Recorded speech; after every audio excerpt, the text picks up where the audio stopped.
পশ্চিমবঙ্গের কলকাতার new market এলাকার একটি হোটেলে এসি বিস্ফোরণ থেকে আগুনে অন্তত ৯ বাংলাদেশি মারা গেছেন। মঙ্গলবার রাত ২টার দিকে ফ্রি স্কুল স্ট্রিটের হোটেলটির তিনতলায় আগুন লাগে। এই ঘটনায় দগ্ধ অবস্থায় উদ্ধার করা হয়েছে আরও ৬ জনকে। মুহূর্তে আগুন ছড়িয়ে পড়লে ভেতরে থাকা বেশ কয়েকজনকে আটকা পড়েন। খবর পেয়ে ঘটনাস্থলে ছুটে যায় ফায়ার সার্ভিসের একাধিক ইউনিট। শুরু হয় ব্যাপক উদ্ধার অভিযান। দীর্ঘ চেষ্টায় হোটেলের ভেতর থেকে বেশ কয়েকজনকে উদ্ধার করা হলেও প্রাণ হারান অন্তত ৯ জন। নিহতরা কলকাতায় চিকিৎসার জন্য গিয়েছিলেন। প্রাথমিকভাবে হোটেলের একটি এসিতে বিস্ফোরণ থেকেই আগুনের সূত্রপাত হয়ে থাকতে পারে বলে ধারণা করা হচ্ছে। ঘটনাটি তদন্ত করে দেখছে সংশ্লিষ্ট কর্তৃপক্ষ। এর একদিন আগেই ভারতের পশ্চিমবঙ্গের বীরভূমের তারাপীঠে একটি আবাসিক হোটেলে সোমবার ভোরে আগুন লেগে মৃত্যু হয় ৯ জনের। এ বিষয়ে আরও জানাতে ঘটনাস্থল থেকে আমাদের সাথে সরাসরি যুক্ত হচ্ছেন সহকর্মী বিশ্বনাথ দাস। বিশ্বনাথ, শেষ খবর পাওয়া পর্যন্ত এই ভয়াবহ অগ্নিকাণ্ডে ৯ বাংলাদেশি মারা গেছে এবং আপনার কাছে জানতে চাই, এই যারা মারা গেছেন তাদের পরিচয় পাওয়া গেছে কিনা, আহতদের শারীরিক কী অবস্থা, আর এই ভয়াবহ অগ্নিকাণ্ডের প্রকৃত কারণ কি সেই বিষয়ে পুলিশ কোনো তথ্য দিয়েছে কিনা, উদ্ধার অভিযান চলমান আছে কিনা, সব কিছু মিলে সেখানকার পরিস্থিতি জানতে চাই। এখনো পর্যন্ত যে ৯ জন মারা গিয়েছে তার মধ্যে একজনের শনাক্ত করা সম্ভব হয়েছে, যিনি এই হোটেলের একজন কর্মরত স্টাফ ছিলেন। বাকি যে ৯ জন এর মধ্যে ৮ জন ছিলেন তাদের শনাক্ত করা সম্ভব হয়নি।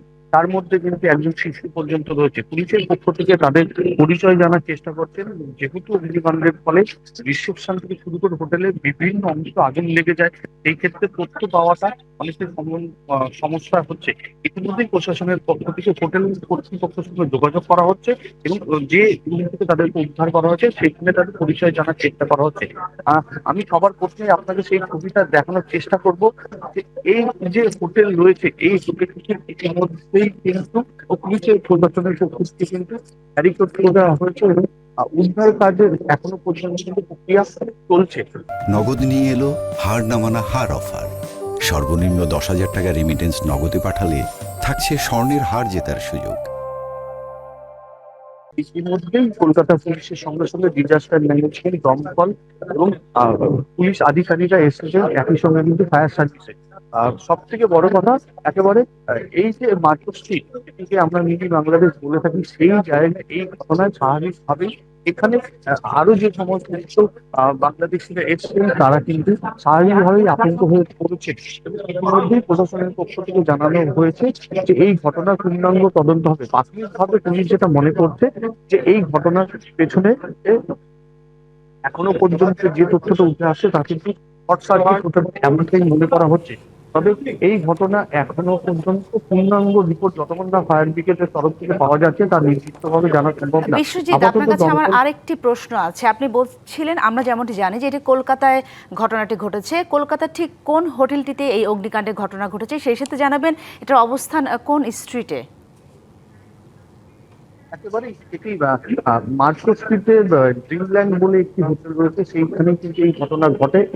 তারপরে ইতিমধ্যেই প্রশাসনের তরফ থেকে রাত ৩:৩০ নাগাদ এই ঘটনা ঘটে।